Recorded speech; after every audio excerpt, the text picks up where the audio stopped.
আমি জানি না তুমি কেন এভাবে দাঁড়িয়ে আছো, তবে আমি তোমাকে আদেশ করছি, আর একটু দেরি করবে না। এক্ষুনি এক্ষুনি ওই ফুলকুমারীর শরীর স্পর্শ করো আর ওকে মৃত্যু উপহার দাও। আমি আমার নিজের চোখে দেখতে চাই ওই ফুলকুমারীর মৃত্যু। কি হচ্ছে? শুভ্রপদ্ম হওয়ার কথা ছিল না? তাহলে কি শুভ্রপদ্ম কোনো অশুভ শক্তির কারণে বাধাপ্রাপ্ত হচ্ছে?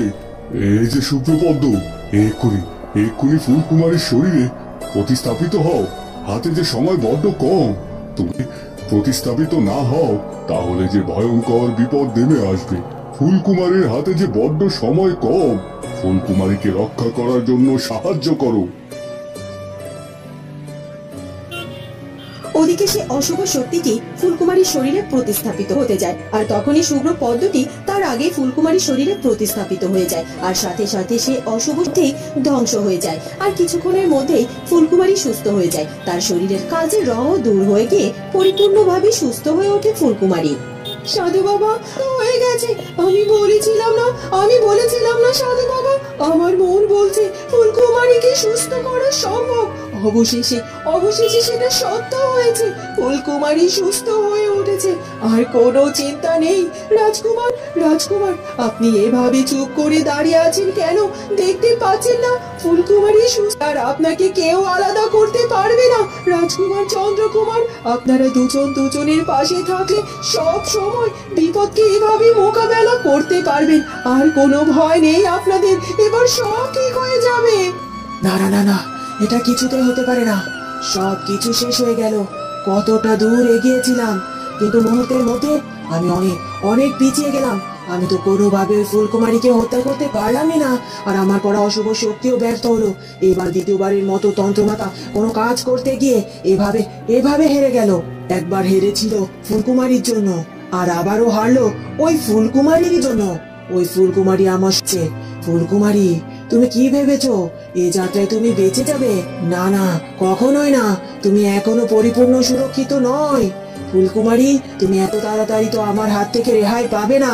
এই তন্ত্রমাতা যতদিন বেঁচে আছে তোমার ক্ষতি সে করেই ছাড়বে। কতদিন? ওদিকে রাজামশাই বড্ড চিন্তিত। মহারাজ, শান্ত হন, এভাবে চিন্তা করবেন না, করে দিবেন। রানী, আর কোনো কিছু ঠিক হবার নেই। সবকিছু শেষ হতে চলেছে। আমাদের রাজ্যের অধিকাংশ সৈন্যকে আমি যুদ্ধের জন্য নামিয়ে দিয়েছি, কিন্তু তারা এখন পর্যন্ত ওই শত্রু সেনাদের সাথে লড়াই করে পেরে উঠছে না।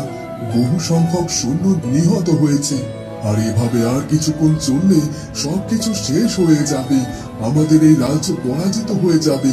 আমি হব এক পরাজিত রাজা। সবই বুঝতে পারছি, কিন্তু আর কি করব বলতে পারো? রাজকুমার চন্দ্রকুমার তো আমাদের পাশে নেই। ও যদি আমাদের পাশে থাকতো তাহলে আমি শক্তি পেতাম, কিন্তু এখন আমাকে নিজেই অস্ত্র তুলে নিতে হবে, আর নিজের রাজ্যকে পরাজয়ের হাত থেকে বাঁচানোর জন্য একবার হ্যাঁ ফুলপরি, আপনি ঠিকই বলেছেন। আমার ফুলকুমারী সুস্থ হয়ে গেছে, কিন্তু আমার ফুলকুমারী সুস্থ হয়ে গেলেও ও কেন এখনো কথা বলছে না? কেন চোখ মেলে তাকাচ্ছে না? কেন আমাকে রাজকুমার বলে ডাকছে না? রাজকুমার, তুমি ভয় পেও না। ফুলকুমারী এখন সুস্থ হয়ে যাবে। আসলে ওর উপর দিয়ে অনেক বড় একটা ধবল গেছে, তো তাই একটু সময় লেগে যাচ্ছে। তবে তুমি চিন্তা করো না, এক্ষুনি ফুলকুমারীর চোখ মেলে তাকাবে আর তোমার সাথে কথাও বলবে। তখনই ফুলকুমারী চোখ মেলে তাকায়। একে আমি কোথায়? রাজকুমার, আমার ফুলকুমারী, এই তো আমি তোমার পাশে আছি। ফুলকুমারী, তুমি সুস্থ হয়ে গেছো? তোমার আর কোনো কষ্ট হচ্ছে না? তুমি ঠিক আছো তো? হ্যাঁ রাজকুমার, আমি ঠিক আছি। আমার কোনো কষ্ট হচ্ছে না। আমার এখন বেশ ভালো লাগছে। এরপর ফুলকুমারী উঠে দাঁড়ায়। আমরা সবাই এখানে এলাম কি করে? আমি তো রাজপ্রাসাদে ছিলাম। বলছি ফুলকুমারী, বলছি তোমাকে সবটা খুলে বলছি। এরপর সাধু বাবা ফুলকুমারীকে সব কথা খুলে বলে, কিভাবে পরী এবং রাজকুমার তার প্রাণ ফিরিয়ে এনেছে, সে সবকিছু। দিদি, তুমি আমার জন্য এত কষ্ট করেছো, তোমার নিজের শক্তি আমার জন্য।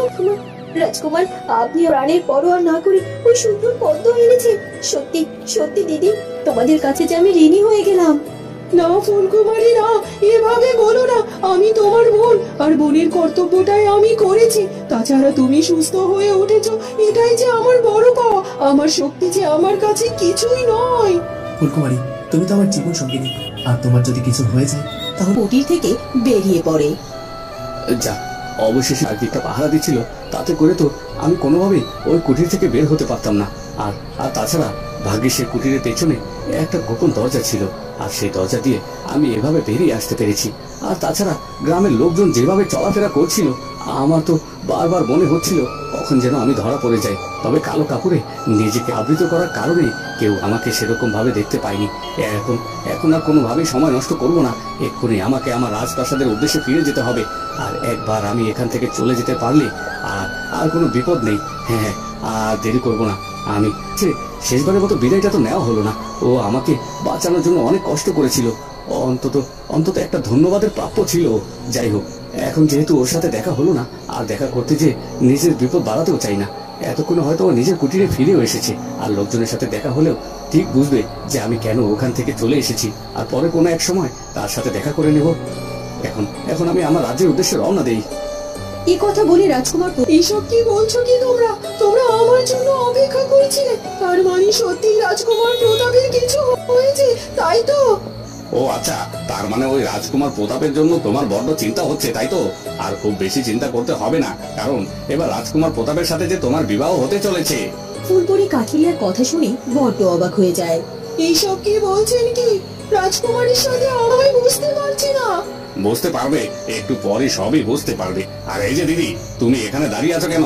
যাও, এই মেয়ে কুটিরের ভেতরে যাও। আর তাছাড়া রাজকুমার যে কুটির থেকে পালিয়েছে সে খবরও আমার জানা হয়ে গেছে, আর ইতিমধ্যে তাকে খুঁজে আনার জন্য লোকও পাঠানো হয়েছে। তোমরা ভেতরে যাও, আমরা এক্ষুনি ওই রাজকুমারকে সাথে করে নিয়ে ভেতরে আসছি, তারপর এদের বিবাহ হবে।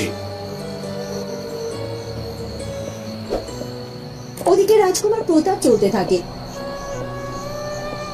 আর তার সামনে গ্রামের লোকগুলো এসে হাজির হয়। রাজকুমার প্রতাপ ভীষণ অবাক হয়ে যায়।